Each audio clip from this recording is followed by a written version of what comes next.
என் தோளை தாண்டி வளர்ந்ததனால் என் தோழன் நீ அல்லவா.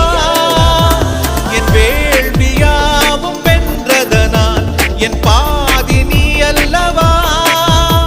சந்தோஷத்தேரில் தாவி ஏறி மனமின்று மிதந்திட என் வானத்தில் ஒரு நட்சத்திரம் புதிதாக பூ பூத்து சிரிக்கின்றதே.